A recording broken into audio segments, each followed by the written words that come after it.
Hello student, welcome to my channel. Last time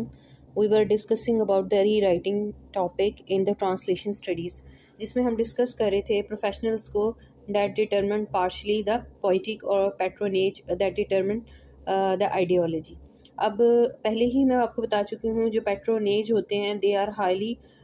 concerned with the ideology. किसी भी society के अंदर हमने जो आइडियोलॉजी जो भी हमारे सेट गोल्स हैं या टारगेट्स हैं उसके अकॉर्डिंगली हमने इसको सेट आउट करना होता है, जिनमें आ जाते हैं इंडिविजुअल ग्रुप्स और इंस्टीट्यूशंस आ जाते हैं। इसी तरह प्रोफेशनल्स में वो लोग आ जाते हैं जिसमें आप क्योंकि ये लिटरेरी सिस्टम के इनसाइड है तो that is determine partially determine the poetic. One by one हमने पैट्रोनेज और प्रोफेशनल्स दोनों को डिस्कस करना है। प्रोफेशनल्स में आ जाते हैं क्रिटिक्स जो कर रहे होते हैं किसी भी वर्कआउट पे, लिटरेचर में, लिटरेरी सिस्टम के अंदर रिव्यूअर्स होते हैं, एकेडमिक्स से रेलिवेंट पीपल हो सकते हैं, प्रोफेसर टीचर्स हो सकते हैं, ट्रांसलेटर्स हो सकते हैं, स्टोरी जो राइटर्स हैं वो सारे इंक्लूड होते हैं। अब यहाँ हम पैट्रोनेज के बारे में जब डिस्कस कर रहे होते हैं तो मैं आपको पहले बता चुकी हूँ कि आइडियोलॉजी के हवाले से कि they are partially determine the ideology और बेसिकली दीज आर पावर और पर्सन हो सकते हैं, पावर हो सकती है, इंस्टीट्यूशन हो सकते हैं, they can further hinder the reading. ये ऐसे पैट्रोनेज ये वो चीज़ है सिमिलरली सेम लाइक दैट कि किसी भी सिस्टम के अंदर, किसी भी सोसाइटी के अंदर जब हम किसी भी आइडियोलॉजी जो सेट ऑफ बिलीव्स हैं, एटीट्यूड्स हैं, ओपिनियंस हैं, उसको जब हम क्रिएट कर रहे होते हैं लिटरेरी सिस्टम के थ्रू या लिटरेचर के थ्रू, बुक्स, नावल्स, ये मुख्तलिफ तो उसके अंदर जब ट्रांसलेशन की जा रही होती है, ठीक है, तो बेसिकली ये जो पावर हैं और पर्सनल इंस्टीट्यूशंस हैं जो होते हैं ये हाइंडर्स क्रिएट करते हैं रीडिंग, राइटिंग और री राइटिंग के अंदर। अब पैट्रोनेज में आपको पहले बता चुकी हूँ कि ये इन्फ्लुएंशियल और पावरफुल इंडिविजुअल्स होते हैं, जैसे कि फॉर एग्जांपल जर्मनी के अंदर जो हिटलर का इन्फ्लुएंस बहुत ज़्यादा है, ठीक है, तो जितना भी एलिमेंट्स थे, एंटी सेमेंटिक एलिमेंट्स का बहुत ज़्यादा रोल था, ठीक है। इसी तरीके से वो हिटलर की वजह से, वो उसकी पार की वजह से वो आइडियोलॉजी जो थी वो उस सोसाइटी के अंदर मूव हुई। इसी तरह एलिज़ाबेथ वन है शेक्सपियर इंग्लैंड में। इसी तरह जो मुख्तलिफ ग्रुप ऑफ पीपल में आ जाते हैं, मीडिया आ जाता है, रेडियो, टीवी और पब्लिशर्स आते हैं, प्रिंटिंग मीडिया आ जाता है, पॉलिटिकल पार्टीज आ सकते हैं जिसमें नून लीग आप कह सकते हैं, पीटीआई या टीएलपी ग्रुप, डिफरेंट, और एलीट क्लास है, मिडिल क्लास, ये मुख्तलिफ जो चीज़ें हैं। इसी तरह इंस्टीट्यूशंस आ जाते हैं। अब इंस्टीट्यूशंस क्या होते हैं, ये भी वे होते हैं किसी भी आइडियोलॉजी को किसी भी सोसाइटी के अंदर इंडल्ज करने के सिलसिले में। जैसे गवर्नमेंट ऑफ पाकिस्तान ने कोई भी आइडियोलॉजी जैसे पैट्रोटिज़म को इंट्रोड्यूस करवाना है तो वो ऐसे सॉन्ग्स और मीडिया के थ्रू या मुख्तलिफ इंस्टीट्यूशंस के थ्रू, कॉलेज यूनिवर्सिटीज़ के थ्रू ऐसा सिलेबस क्रिएट किया जा रहा होता है जिसके थ्रू आप इंस्टीट्यूशन जो है रोल प्ले कर, एजुकेशनल इंस्टीट्यूशन जो हैं या मीडिया जो है वो जो है वो एक आप कह सकते हैं हाइप क्रिएट करता है और इसके थ्रू आप आइडियोलॉजी को इम्पैक्ट करते हैं अपनी जो सब्जेक्ट होता है उसको। अब पैट्रोनेज में तीन इंपॉर्टेंट चीज़ें होती हैं जिसमें आइडियोलॉजिकल कंपोनेंट्स होते हैं, इकोनॉमिक कंपोनेंट्स और स्टेटस कंपोनेंट्स। ये तीनों भी जो आइडियोलॉजी को मिलकर अहम रोल प्ले कर रहे होते हैं और तीनों का जो है पैट्रोनेज में अहम रोल है तीन टाइप्स में, जैसे आइडियोलॉजिकल कंपोनेंट्स इसके हैं, जो इकोनॉमिक कंपोनेंट्स हैं और स्टेटस कंपोनेंट्स। अब वन बाय वन हमको डिस्कस करेंगे। जो आइडियोलॉजिकल कंपोनेंट्स होते हैं बेसिकली यही वो आइडियोलॉजिकल कंपोनेंट्स होते हैं जो कि जब हम किसी भी सोसाइटी के अंदर कोई ट्रांसलेशन वगैरह क्रिएट कर रहे होते हैं तो हाइंडर क्रिएट करते हैं, क्योंकि हमें उस सोसाइटी के अंदर उसकी आइडियोलॉजी को देखना पड़ता है। हमें ये देखना पड़ता है कौन से सब्जेक्ट हम इस सोसाइटी के अंदर इंट्रोड्यूस करवा सकते हैं, नहीं करवा सकते। फॉर एग्जांपल आपको बहुत से टैबू वर्ड्स होते हैं या टैबू जैसे प्रोस्टिट्यूट्स वगैरह से रेलिवेंट होते हैं या ट्रांसजेंडर से रेलिवेंट, तो हमें हर सोसाइटी को देख के, जो इस्लामिक सोसाइटी है इसके set of rituals, traditions, values different है, तो ये आइडियोलॉजी को देखते हुए आपको उस सब्जेक्ट की चॉइस करनी पड़ती है, उसकी फॉर्म ऑफ प्रेजेंटेशन क्या करनी पड़ती है। तो ये जो पैट्रोनेज होते हैं हाईली आइडियोलॉजिकल फोकस्ड होते हैं और आपको पता है कि आइडियाज होते हैं वो आइडियोलॉजी के फोकस के बेसिकली इनका कंसर्न होता है उन आवाम के, सोसाइटी के एटीट्यूड्स, बिलीफ और वैल्यूज़ पे। और इसी तरह इकोनॉमिक कंपोनेंट्स होते हैं।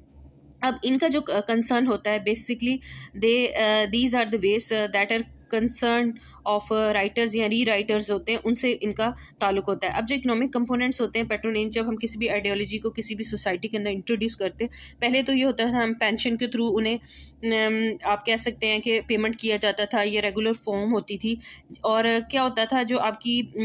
जितने भी लोग थे उनको इस तरीके से आप इकोनॉमिकली सपोर्ट कर रहे थे। फिर with the passage of time जब ट्रांसलेटर की फ़ी का कॉन्सेप्ट डेवलप हुआ, रॉयल्टी के जिस तरह होती है ना, जिस तरह आप कह सकते हैं जो भी क्रिएट इनोवेशन लेके आता है या वर्क लेके आता है, उसके नाम की रॉयल्टी होती है, उसका वर्क होता है, उसकी सूरत में पे किया जाता है। सिमिलरली सेम जैसे कि हम किसी भी फ्रेंचाइज़ को किसी भी सोसाइटी में, अगर स्टारबक्स की कोई फ्रेंचाइज हम पाकिस्तान में इंट्रोड्यूस करवाएंगे, ठीक है, तो हम इसकी जो है गुडविल या रॉयल्टी की सूरत में आप उस बंदे का काम, या आप कह सकते हो कि जो भी वो इंटेलिजेंस के हवाले से, इंटेलेक्चुअल जो उसकी जो इनोवेशन है उसके हवाले से पेमेंट की जाती है। इसी तरह टीचर्स होते हैं, अब क्या करते हैं, the teachers are also paid. अब बहुत से यूनिवर्सिटीज, HEC जैसे बहुत से इंस्टीट्यूशंस हैं, ठीक है, जो टीचर्स होते हैं, जो कि किसी भी वर्क लिटरेचर को जब सोसाइटी के अंदर इंट्रोड्यूस किया जाता है उस पर अपने व्यूज़ देते हैं, अपने कमेंट करते हैं, क्रिटिकली उसे एग्जामिन किया जाता है, उसके पॉजिटिव नेगेटिव सारे लिटरेचर का एनालिसिस किया जाता है। और उसके बाद और ये जो सारा आपको पता है कि कोई फ्री ऑफ हैंड काम नहीं करता, तो यूनिवर्सिटी उसको फंड प्रोवाइड करती हैं। और इसके अलावा न्यूज़पेपर पब्लिशर्स होते हैं। इसी तरह स्टेटस कंपोनेंट के हवाले से अगर पैट्रोनेज में देखें तो इसकी कई फॉर्म हो सकती हैं। इकोनॉमिक कंपोनेंट ऐसा होता है कि अब लिटरेरी फ्रॉम द बेनिफैक्टर और लिटरेरी प्रेस, कोई भी जो है कोई भी बंदा काम करता है, उसकी बदौलत या उसके एवज वो कुछ स्टेटस को अक्वायर भी करता है। इसका बेसिकली जो beneficiary is often expected to patrons expected. अब क्या होता है कि जो लोग फ़ायदा उठा रहे होते हैं, तो बेसिकली हमें ये देखा जाए, जो हमारी आइडियोलॉजी है वो पूरी की पूरे हमारे जो कॉन्सेप्ट हैं, जो हम किसी लिटरेचर को ट्रांसलिटरेरी सिस्टम के अंदर हम जब उसको आइडियोलॉजी को, जो हमारी आइडियोलॉजी है वो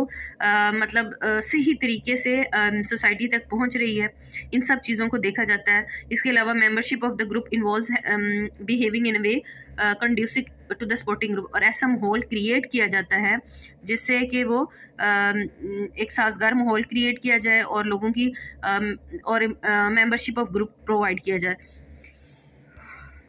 अब पैट्रोनेज को फर्दर इसने अनडिफ्रेंशिएटेड पैट्रोनेज में डिवाइड किया और फर्दर जो है इसके सब हेडिंग डिफ्रेंशिएटेड पैट्रोनेज। अब जो इन दोनों में डिफरेंस ये है कि जब तीनों कंपोनेंट्स, जिसमें आपके इकोनॉमिक कंपोनेंट्स भी आते हैं, स्टेटस कंपोनेंट भी, आइडियोलॉजिकल कंपोनेंट, जब ये तीनों के तीनों कंपोनेंट्स आपस में मिलकर provided by the same person, और तीनों के तीनों एक ही बंदा प्रोवाइड करे आइडियोलॉजिकल, इकोनॉमिक एंड स्टेटस, तो इसको हम अनडिफ्रेंशिएटेड पैट्रोनेज कहते हैं। अब इसके अंदर क्या है, टोटलिटेरियन रूलर, जो फॉर एग्जांपल किसी भी सोसाइटी के अंदर टोटलिटेरियन रूलर वो होता है मेजॉरिटी, एक क्लास, एक ग्रुप की होल्ड होता है किसी भी सोसाइटी के अंदर, इसमें डेमोक्रेसी नहीं प्रिवेल करती, तो वो जो अपने ही जो आइडियोलॉजी है उसको इम्पोज करता है, whose efforts directly mandate towards the stability। उसका मकसद ये होता है कि अपने सिस्टम के अंदर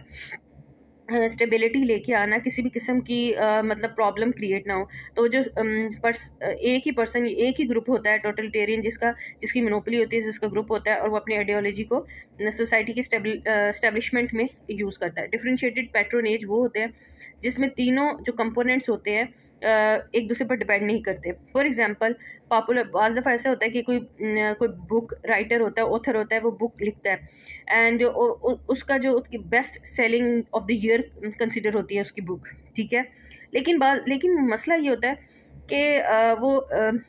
इकोनॉमिक टर्म में तो रिवार्ड गेट कर रहा होता है, लेकिन अगर आप लिटरेरी सिस्टम के हवाले से, ट्रांसलेशन स्टडीज़ में लिटरेचर के हवाले से उसका रिव्यू किया जाए, क्योंकि इनके parameter, set of rules and regulations होते हैं, किसी भी बुक को या किसी भी ऑथर के वर्क को कोई स्टैंडर्ड जो है ना उसके अकॉर्डिंगली वो मीट नहीं कर रहा होता, ऑल्दो कि वो जो है रिवार्ड गेट कर रहा होता है, तो इसे डिफरेंशिएटेड पैट्रोनेज कहा जाता है। इसके अलावा इफेक्ट ऑफ पैट्रोनेज और प्रोफेशनल्स का क्या होता है कि पैट्रोनेज जो होता है, मैं आपको पहले ही बता चुकी हूँ कि इनका जो कंसर्न होता है आइडियोलॉजी के और प्रोफेशनल का कंसर्न डिटर्मिनिंग द पॉलिटिक होता है, ठीक है। अब this is all about the patronage and its types. Thank you very much.